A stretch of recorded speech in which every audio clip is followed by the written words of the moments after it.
Hey guys, so I will show you how to fix this issue. You have to just follow my screen and don't miss any steps. We will fix this issue together. So let's begin.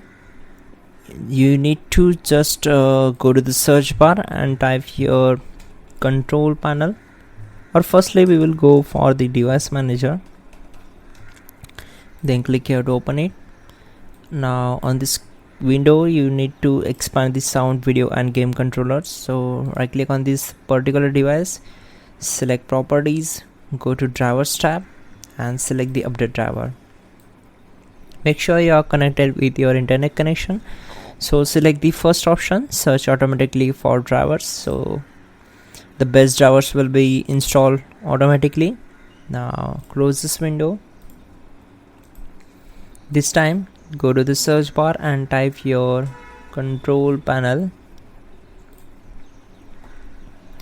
Now on this window select view by as small icons and you will get the multiple options. So click on this sound, here it is, click on it.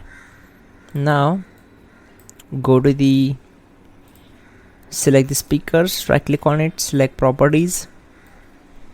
Now go to the enhancements tab and check this option, then click on apply and then OK, and again right click on it, select properties.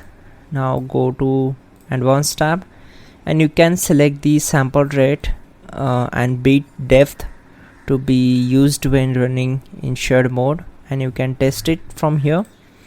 And so make sure you have to keep this up to the 100, then click on apply and then OK, then restart the system. That's it guys, your problem will be solved. Don't forget to like the video, please check out the pinned comment and please do subscribe the channel.